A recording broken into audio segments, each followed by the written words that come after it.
Hi everyone, welcome to Swapna's kitchen.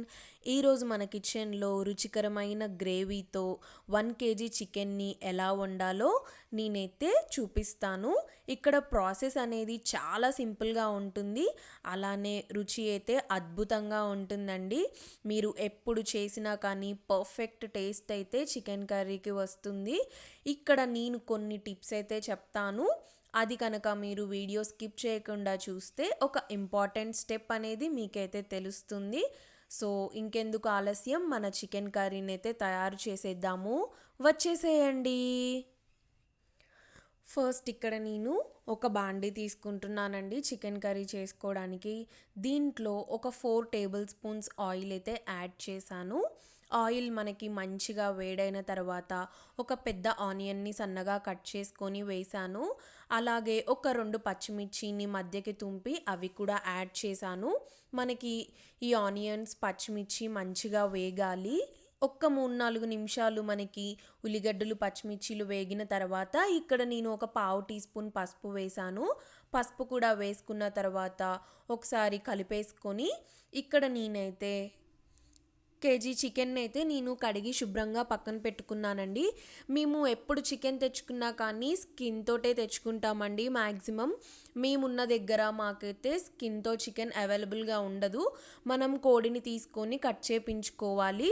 So ఇక్కడ నేనైతే మంచిగా చికెన్ని శుభ్రం చేసుకున్నది మొత్తం అయితే వేసేస్తున్నాను. మనము నార్మల్గా తీసుకున్న చికెన్కి అప్పటికప్పుడు ఫ్రెష్గా కోడిని కట్ చేపించుకొని తీసుకున్న చికెన్కి అయితే చాలా టేస్ట్ ఉంటుందండి.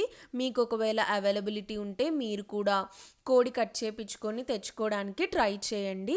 ఇక్కడ నేను చికెన్ వేసి మంచిగా ఒక 5 నిమిషాల వరకు హై ఫ్లేమ్లో పెట్టుకొని మనము మగ్గనివ్వాలి. దానివల్ల మనకి ఏంటంటే చికెన్లో నుండి వాటర్ అనేది వస్తుంది కదా, ఆ వాటర్తో పాటు మన చికెన్ కూడా మంచిగా కుక్ అవుతూ ఉంటుంది. ఒక 5 నిమిషాల తర్వాత చూసినట్లయితే చూడండి, వాటర్ మంచిగా వస్తుంది కదా చికెన్లో నుండి. ఈ టైంలో నేను కొద్దిగా సాల్ట్, కొంచెం కొత్తిమీరని యాడ్ చేశాను.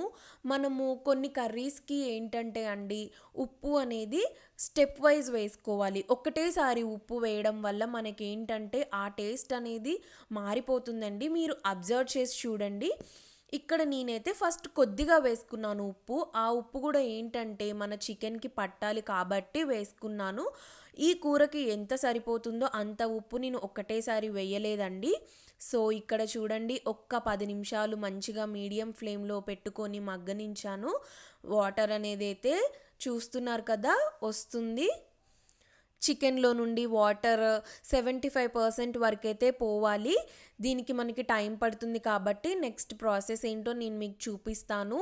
మన కర్రీకి ఇదే మెయిన్ స్టెప్ అండి. ఇక్కడ నేను ఒక బ్లెండర్లో 1 టీ స్పూన్ గసాలా యాడ్ చేశాను.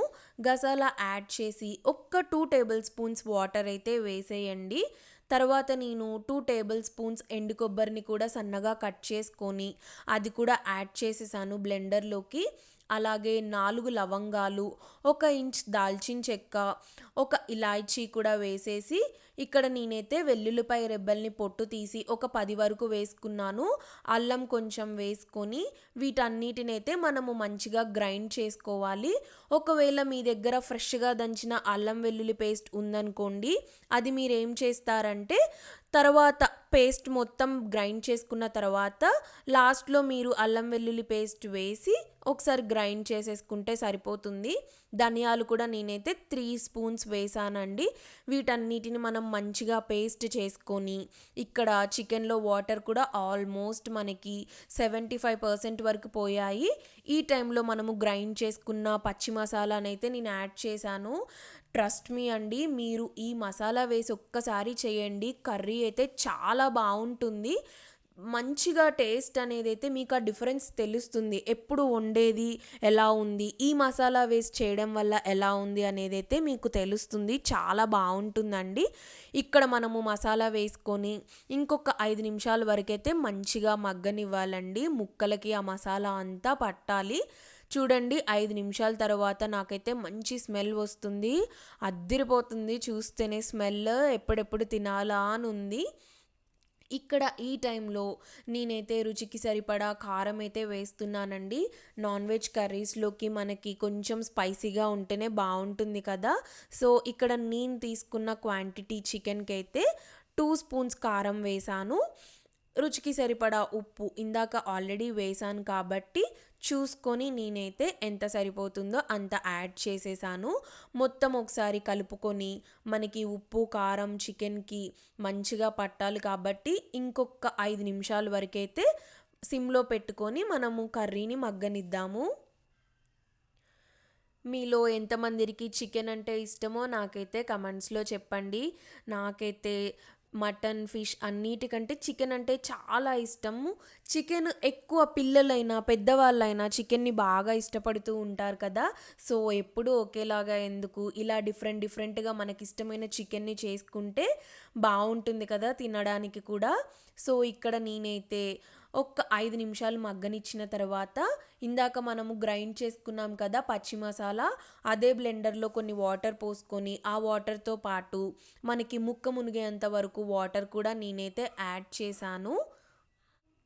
మంచి గ్రేవీ కన్సిస్టెన్సీ కోసం ఇక్కడ నేనైతే వాటర్ యాడ్ చేశానండి. చూస్తున్నారు కదా వీడియోలో, ముక్క మునిగేంత వరకు వాటర్ పోసుకొని కొంచెం కొత్తిమీర వేసి హై ఫ్లేమ్లో పెట్టుకొని మనమైతే మంచిగా పులుసు అంతా మరగనివ్వాలి. చూస్తున్నారు కదా, ఈ టైంలో మీకు ఒకవేళ ఉప్పు కారం ఏమన్నా పడతాయి అని అంటే మీరైతే అడ్జస్ట్ చేసేసుకోవచ్చు. మనం ఇక్కడ పచ్చి మసాలాతో ఈ చికెన్ కర్రీ చేస్తున్నాం కాబట్టి ఎటువంటి చికెన్ మసాలా, గరం మసాలా, ధనియాల పొడి ఏమీ అవసరం లేదండి. ఆ ఒక్క పచ్చి మసాలాతోటే టేస్ట్ అనేది అయితే చాలా బాగుంటుంది. సో లాస్ట్లో నేనైతే ఇంకొంచెం కొత్తిమీర వేసేసుకొని నేనైతే స్టవ్ ఆఫ్ చేసేస్తున్నాను. ఇంకా చికెన్ కర్రీ అయితే రెడీ అయిపోయిందండి. డెలీషియస్గా ఉంటుంది. మీరు డెఫినెట్గా ట్రై చేయండి ఈ చికెన్ కర్రీని. మీకైతే నచ్చిందనే అనుకుంటున్నాను. మన వీడియోస్ని మీరు మీ ఫ్యామిలీస్కి మీ ఫ్రెండ్స్కి షేర్ చేయండి. సో దానివల్ల నాకేంటంటే బూస్టింగ్గా ఉంటుంది. ఇంకా నా సబ్స్క్రైబర్స్ కోసం డిఫరెంట్ రెసిపీస్ తయారు చేయాలని ఎంకరేజింగ్గా ఉంటుందండి. సో ఇక్కడ నేనైతే చికెన్ కర్రీని డిష్ అవుట్ చేసేసుకుంటున్నాను.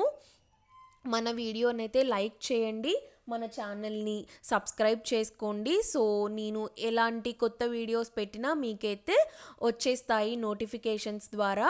మీరైతే బెల్ ఐకాన్ ఉంటుంది కదా, దాన్ని మీరు ఆల్ అని క్లిక్ చేయడం వల్ల నేను ఏ వీడియోస్ పెట్టినా మీకైతే వెంటనే వచ్చేస్తాయి. Thank you for watching. Have a nice day. Bye.